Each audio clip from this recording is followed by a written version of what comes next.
everyone and welcome back. 안녕하세요. 반갑습니다. This is Ji-won and you're listening to Understanding Korea, one story at a time, where we talk about Korean history, culture, and the very specific ways they quietly shape our everyday lives. Today, we are talking about something that may sound very ordinary at first. Food delivery. Now, I know what you might be thinking. Food delivery? That doesn't sound like much of a topic. Everyone has a food delivery. You tap your phone, someone brings you dinner. What's the big deal?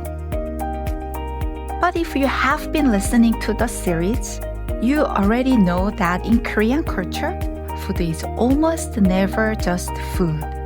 A bowl of noodles can become a memory of moving day. A soup can become a history of care. A delivery app can become a map of loneliness, labor, speed, and modern city life. In the newsletter this week, I wrote about Korean food delivery as the hidden infrastructure of hombap or eating alone. I began at the Han River, where people sit on picnic mats and order fried chicken to the grass.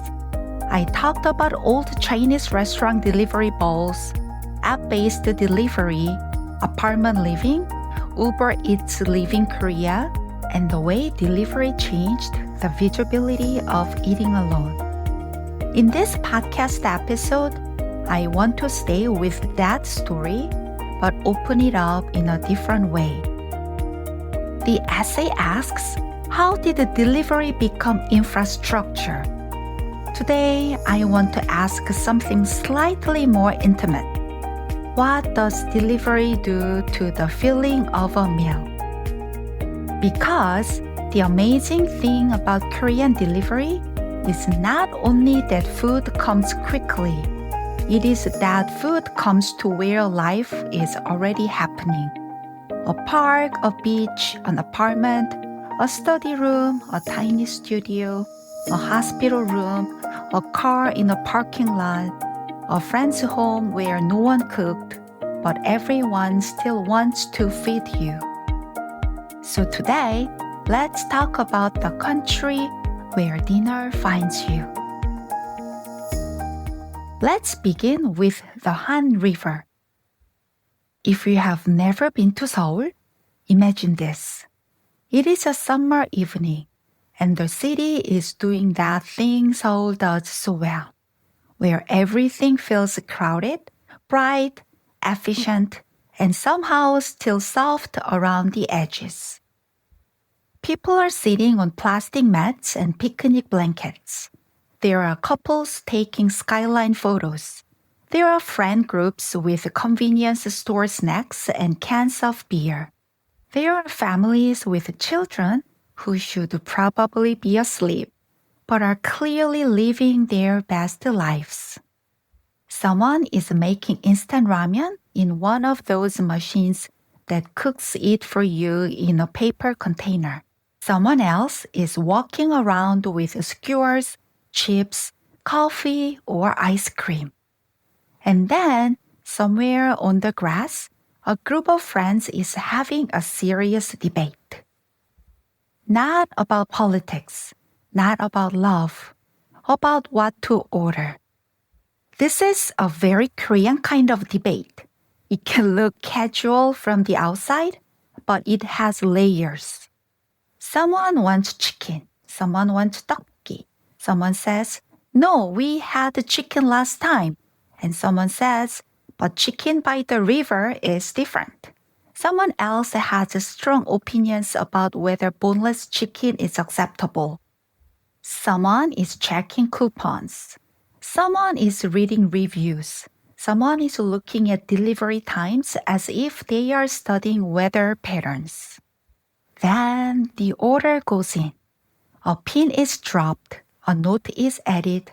Maybe it says, near the blue tent, close to the convenience store, by the rental bike station. And then everyone waits. not anxiously, but with a kind of calm confidence. Because the food will find them. And it is not just the Han River. People order delivery to beaches, to university campuses, to parking lots.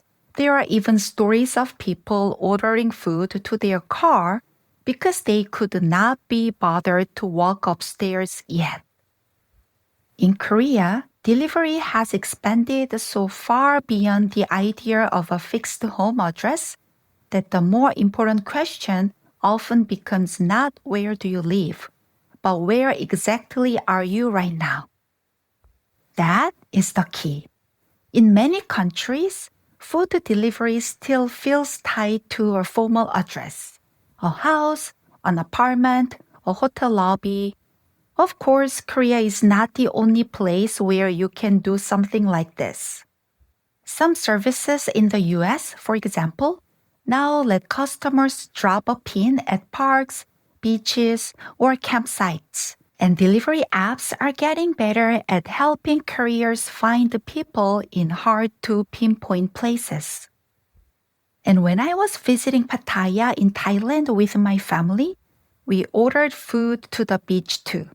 My brother, who was living in Thailand at the time, helped us navigate the local app, and we had Thai food and Korean food come to us while we sat by the water. So flexible delivery is not uniquely Korean, and it is not only Asian.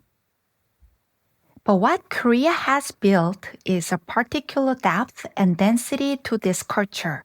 It is not just a special feature or a clever delivery option. It feels ordinary. It is everywhere, fast, reliable, and woven into everyday urban life.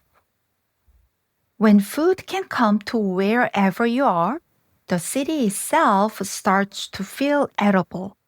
Not in the sense that everything is food, but in the sense that the city becomes a place where eating can happen almost anywhere.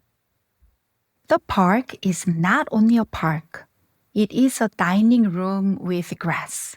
The convenience store is not only a store. It is a snack station. The delivery zone is not only a meeting point. It is a little piece of urban choreography. And the rider is not just delivering dinner. He is connecting the restaurant, the app, the river, the people, the picnic blanket, and the hunger of the moment.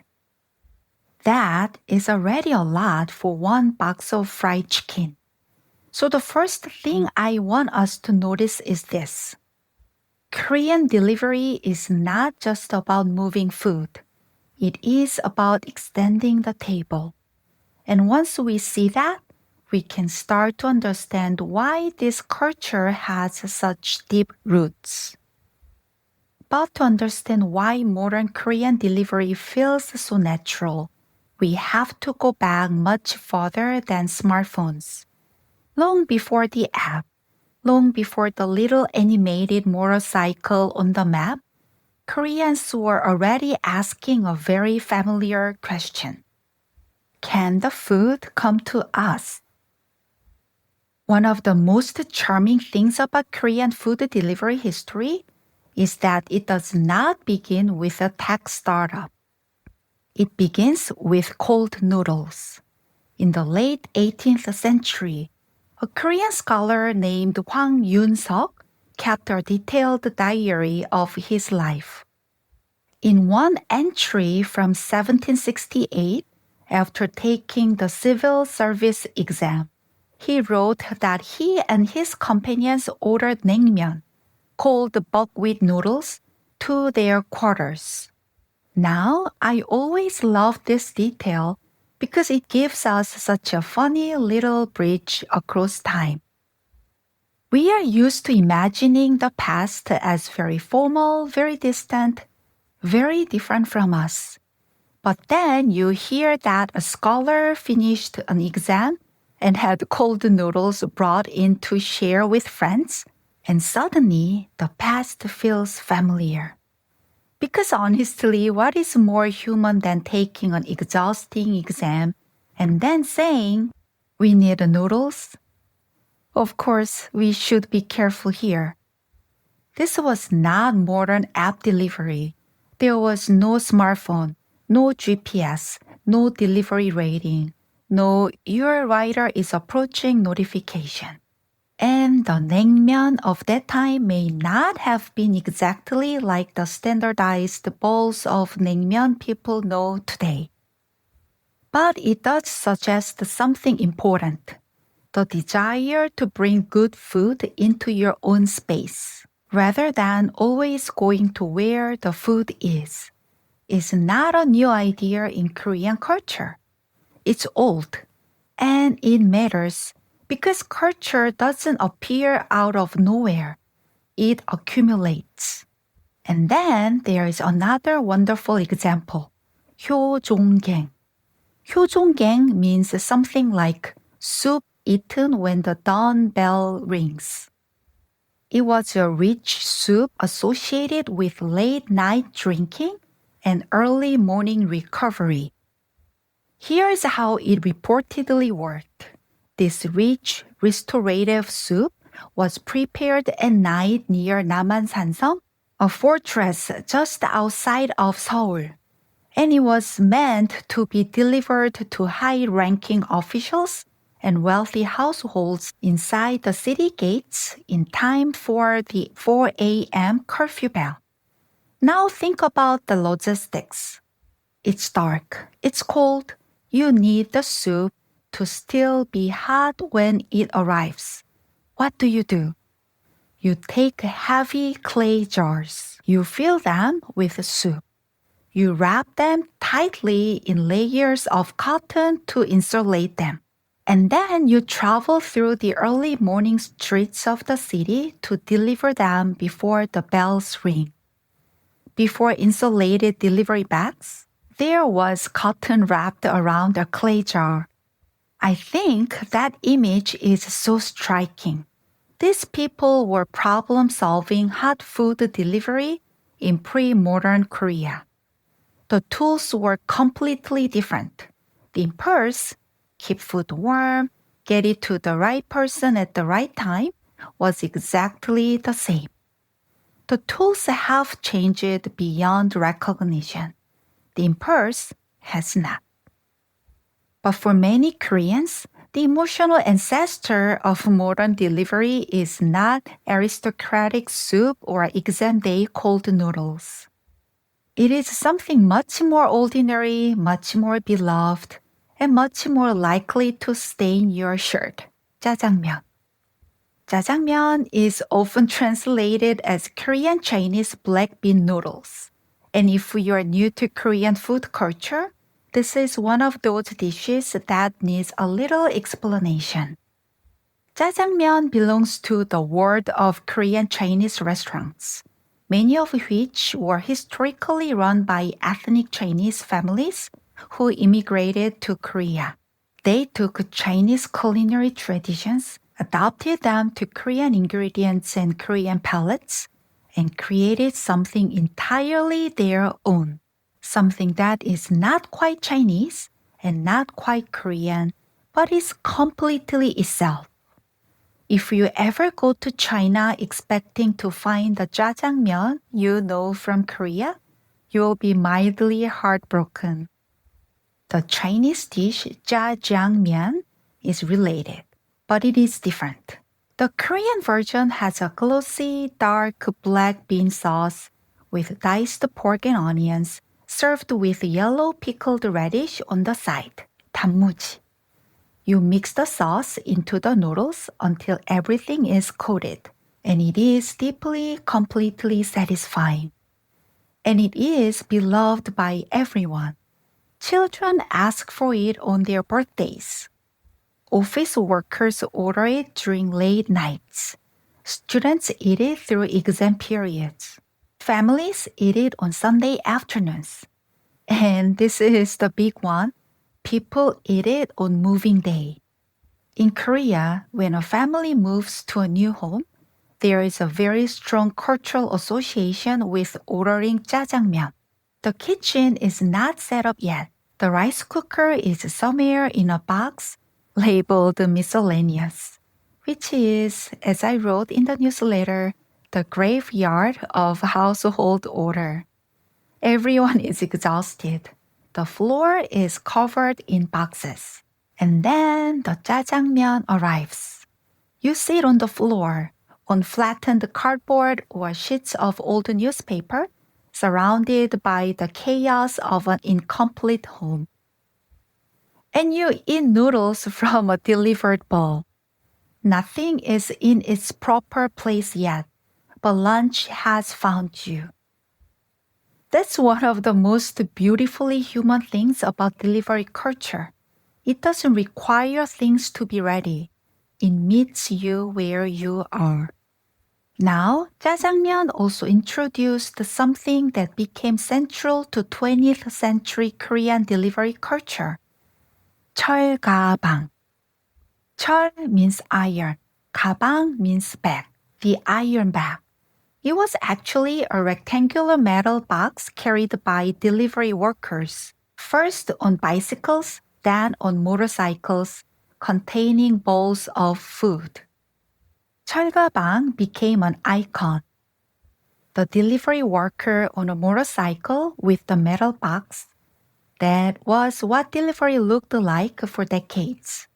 And before apps, the infrastructure was personal. Neighborhood restaurants knew their customers. They knew which apartment complex was nearby, which office building ordered regularly, which factory workers needed lunch. Menus came as paper flyers slipped under apartment doors. Orders came by telephone. Food came on motorcycles that knew every shortcut in every neighborhood.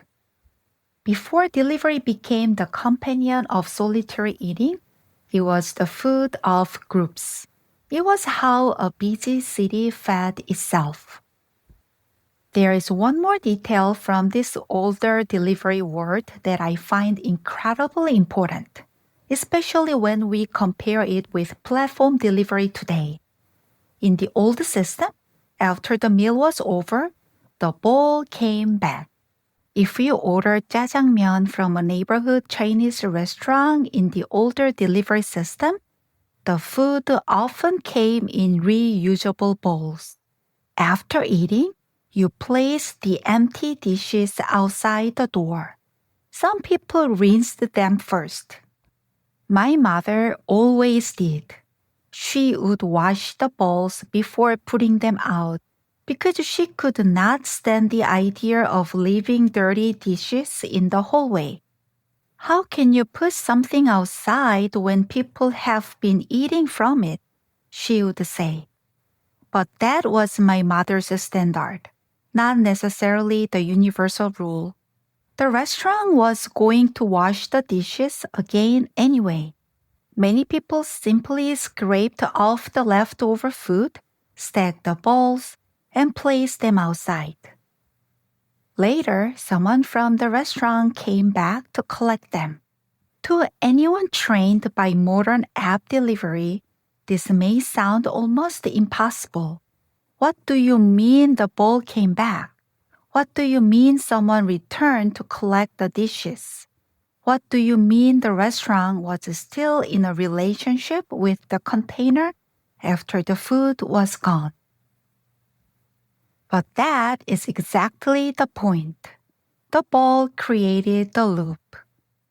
The restaurant knew where the bowl had gone. The customer knew the bowl had to come back. The delivery was not only a one-way transaction. It created a small cycle of responsibility. Of course, we should not romanticize the old system too much. It involved labor too. Someone had to return. Someone had to wash dishes. Someone had to manage all of this. But culturally, it is very different from the disposable container world we live in now. Today, food arrives in plastic containers, sealed lids, sauce cups, vinyl bags, disposable chopsticks, wet wipes, stickers, and packaging designed to survive a motorcycle ride, an elevator, a doorstep, and very often a photo review. The container is no longer expected to return. It is expected to disappear into household trash. So convenience did not eliminate cleanup. It relocated it. The old delivery system said, the food comes to you and the bowl returns to us. The platform system says, the food comes to you and the waste stays with you. This is not only a Korean issue. Platform delivery around the world has produced enormous packaging waste.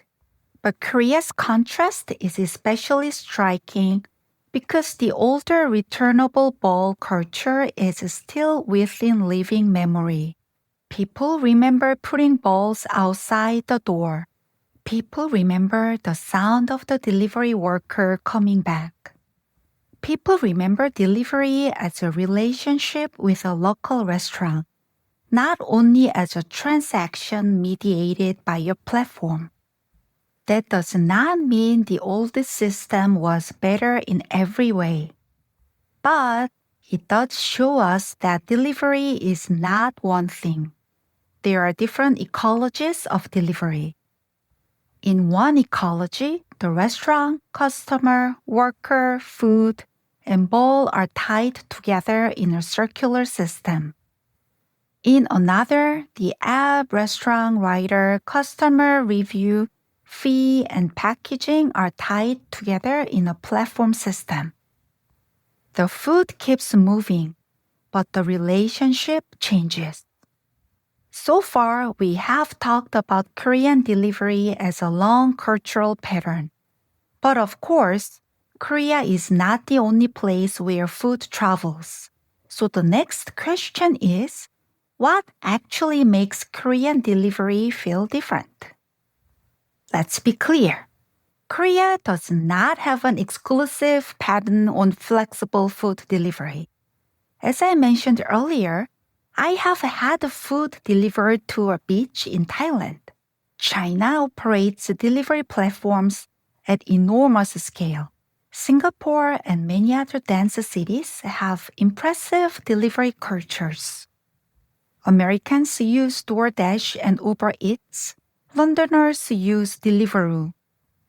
In many places, dinner can now travel through an app.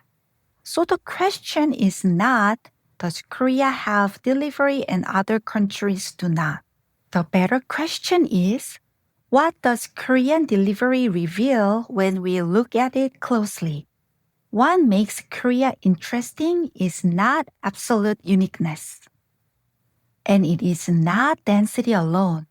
Singapore is dense. Hong Kong is dense. Many Asian cities are dense. Korea becomes interesting because density met several altered habits at once.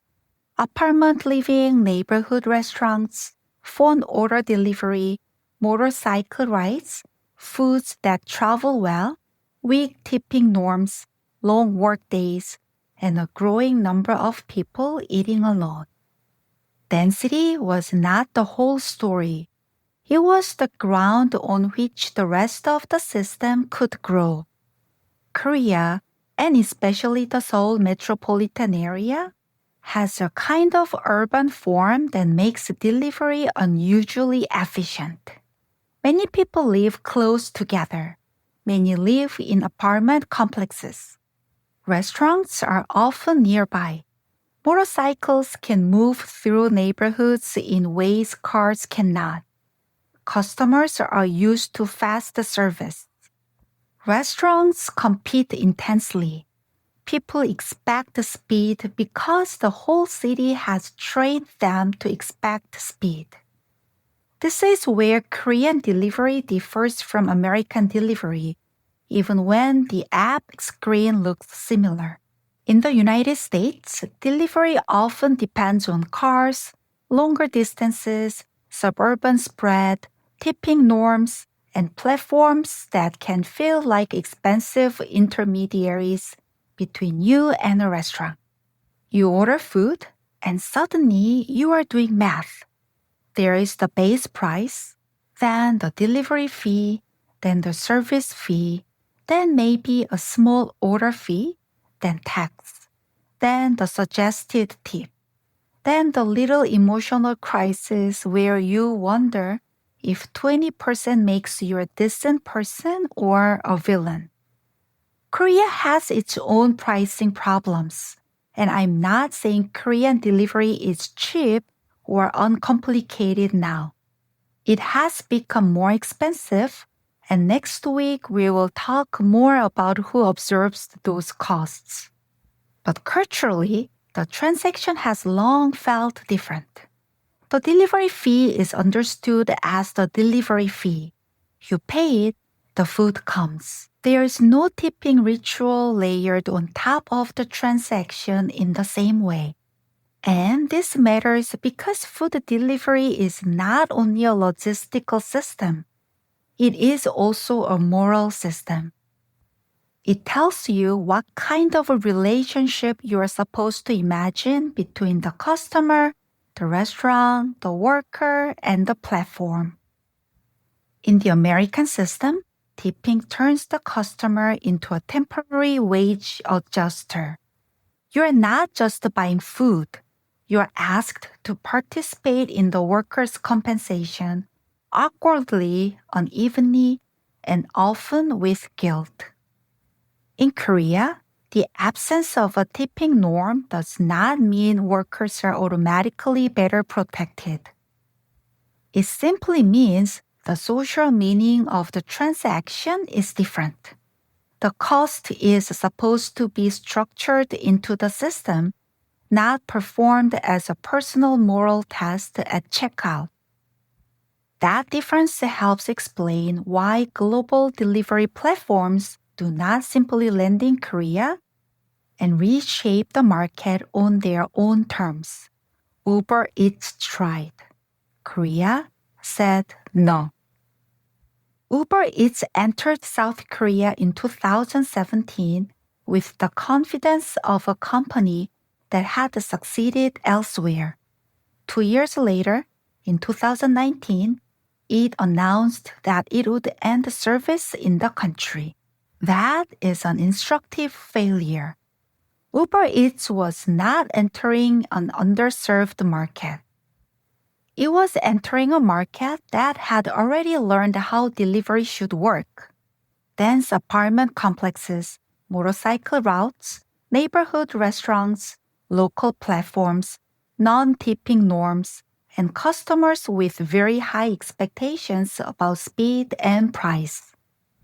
This becomes even more interesting when you compare Korea with Japan. Uber Eats entered Japan around the same period and became one of the dominant players in that market. In Japan, Uber Eats looked like a global platform finding room to grow. In Korea, it looked more like a global platform arriving late to a conversation that had already been going on for decades. The lesson was not simply that Koreans already had delivery apps. It was that Korea already had a delivery culture, one built long before the smartphone. You cannot simply copy and paste a platform model shaped by cars, longer distances, service fees, and tips into a country of apartment towers, narrow alleyways, motorcycle routes, neighborhood restaurants, and 20-minute expectations, and expect it to fit. The technology may be global, but the meal is local. And this brings us to the personal side of the story, because delivery is not only about density, apps, and urban systems. It is also about care. When I visited Korea while pregnant, I went to 2 different friends' apartments in Seoul. Both friends were busy in that very Seoul way. Life packed to the edges, Schedules tight, time always already spoken for. They had not spent the afternoon cooking. There was no dramatic home-cooked meal waiting for me. And they did apologize for that. They said it in that familiar Korean way, half apology and half hospitality. I'm sorry I couldn't make anything for you. But to me, it did not feel like a failure at all.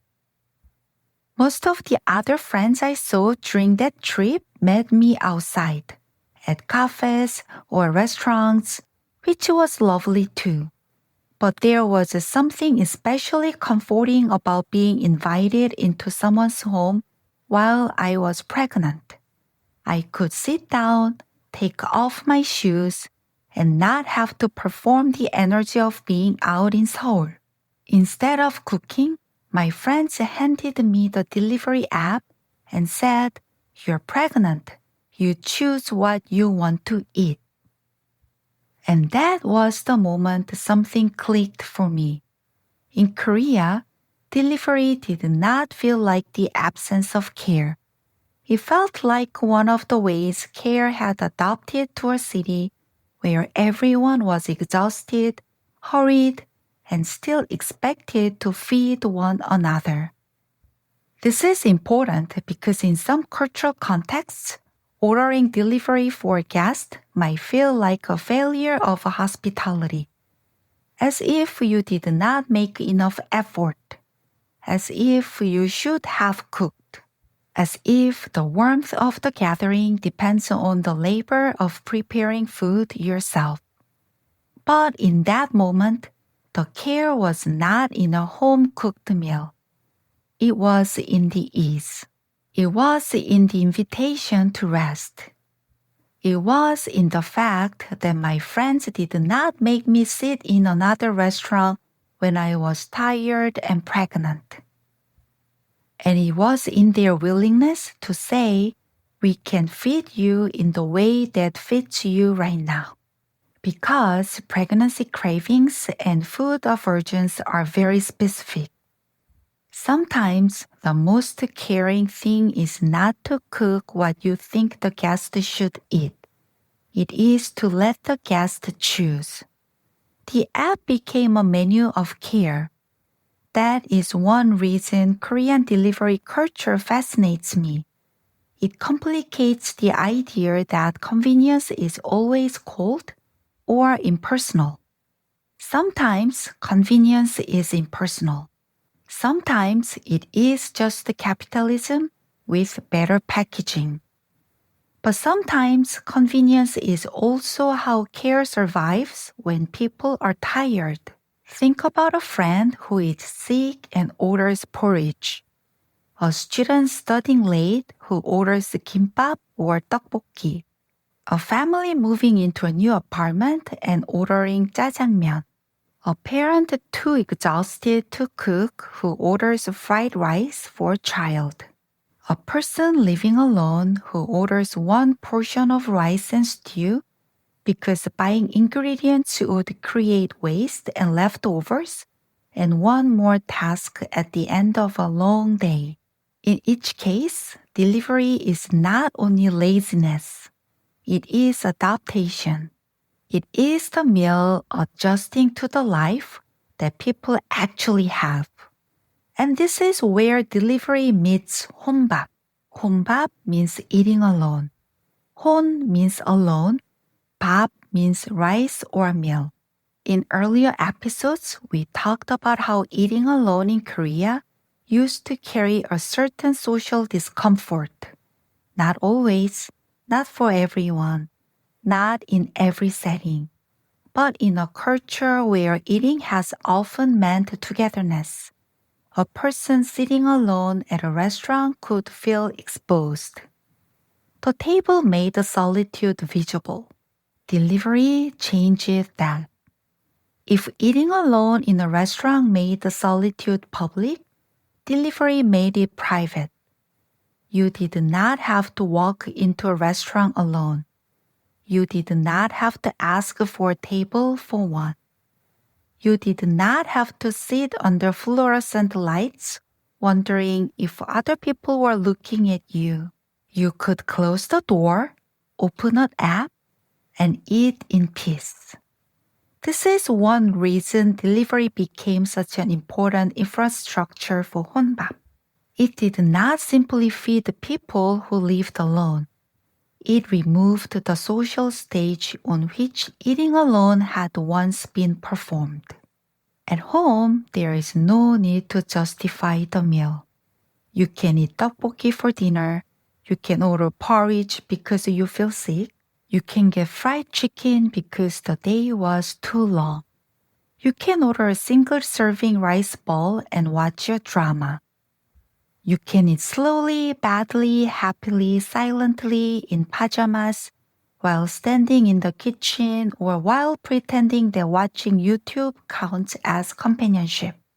And I say that with affection because honestly, sometimes it does. Delivery makes fewer demands than a restaurant, but it does not leave you entirely alone because the app is also there. This is the strange intimacy of modern delivery. The restaurant gaze disappears, but the platform gaze appears. The app recommends. The review persuade. The ratings sort. The coupons nudge. Your previous orders become data. Your hunger becomes a pattern. So even the private meal is quietly organized by a public system. This is one of the things I find most fascinating about contemporary Korean food culture. Mukbang and delivery do almost the opposite things, but they do belong to the same word.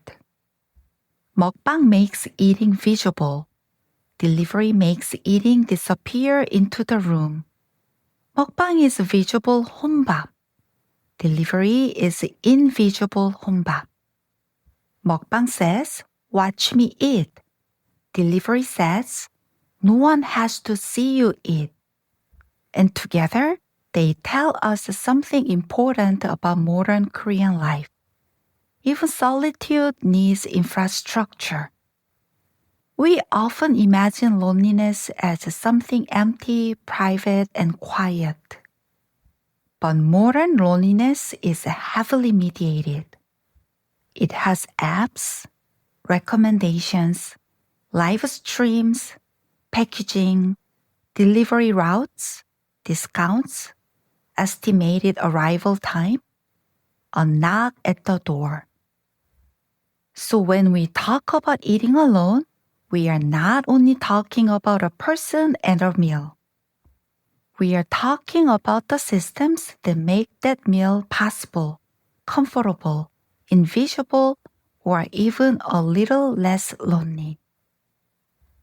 And of course, once we see the system, we also have to ask what kind of society the system is producing. One way to understand Korean delivery is to think about time. Korean delivery does not just sell food. It sells reduced waiting. It sells the promise that the distance between wanting and receiving can shrink. This is where the famous Korean idea of 빨리빨리 often comes in. 빨리빨리 means quickly, quickly. It is often used to describe Korea's culture of speed. Fast internet, fast public transit, fast construction, fast service, fast adaptation. Like all stereotypes, 빨리빨리 can be overused. Korea is not simply the fast country, but speed is definitely part of the story. In delivery culture, speed becomes a measurable promise. How many minutes? Where is the rider? Did the food arrive hot? Was the soup spilled? Was the chicken still crispy? Did it arrive before the estimated time? Every minute becomes part of the experience. And then there are reviews. This is another layer of the modern platform meal. Before apps, you might have had a favorite neighborhood restaurant because you knew it, your family knew it, or the menu had been on your refrigerator for years. Now, the platform organizes trust through ratings, photos, review counts, and comments. You do not just order food. You read other people's hunger. Was the portion generous? Was the packaging neat? Was the sauce separate? Did the noodles get soggy? Was the owner kind in the reply? Did people post the photos? The review system creates a new kind of social dining. You may eat alone, but before you order, you pass through a crowd of previous customers. Their photos sit between you and the meal. Their ratings shape your choice. Their complaints become your caution. Their enthusiasm becomes your craving. This is useful, but it is also strange. A private meal now arrives through public opinion. And for restaurants, this means that cooking is no longer the only work. They must cook, package, respond, manage ratings, run promotions, handle complaints, and sometimes offer review event gifts in hopes of staying visible. The platform does not only deliver food, it reorganizes the meaning of restaurant work. I will talk more about labor next week. But even on the consumer side, we can already see the outline of the problem. The easier the meal feels, the more hidden work it usually contains. So before we move toward the ending, I want to return to one sentence from today's episode. The country where dinner finds you. It sounds magical, but every magic trick has a mechanism. Because food does not arrive by magic. Someone cooks, someone packs, someone checks the order, someone carries the soup through rain, traffic, elevators, and apartment hallways. Someone worries about the review, someone pays the commission, someone pays for free delivery. Someone performs the miracle so many times that eventually we stop seeing it as a miracle. That is the danger of infrastructure. When infrastructure works, it disappears. We only notice the road when there is traffic. We only notice electricity when the lights go out. We only notice delivery when it is late, cold, raw, or missing.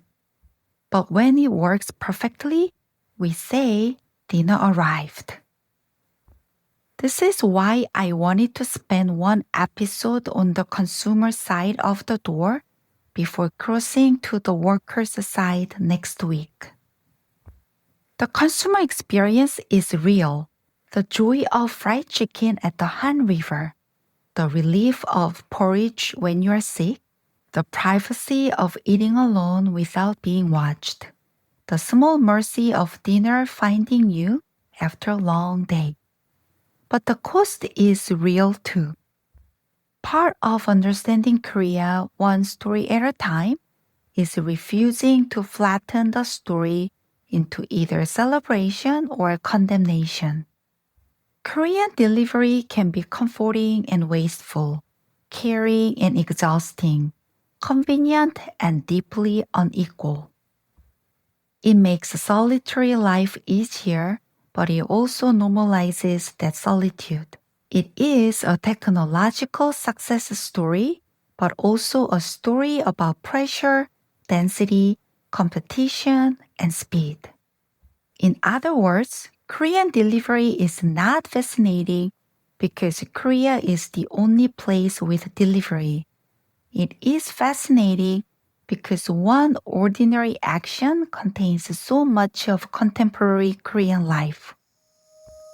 That is why I keep coming back to food. Food looks small. but if we follow it closely enough, it leads everywhere. Next week, we cross the workers' side of the door. I'll be looking at 2 Korean books about delivery platforms, labor, and safety, and asking a harder question. When dinner arrives this easily, who is carrying the cost? That is where we will go next. Thank you so much for listening. I hope this helped you understand how Korean food delivery became more than a convenience, and how something as ordinary as ordering dinner can reveal the deeper structures of Korean city life, care, solitude, speed, and modern work. If you'd like to look more closely at the Korean words and phrases I used in today's episode, check the episode notes. I've included the Korean, romanization, and English meanings there. Take care and see you next week. 오늘도 들어주셔서 감사합니다. 다음 주에 만나요. Bye!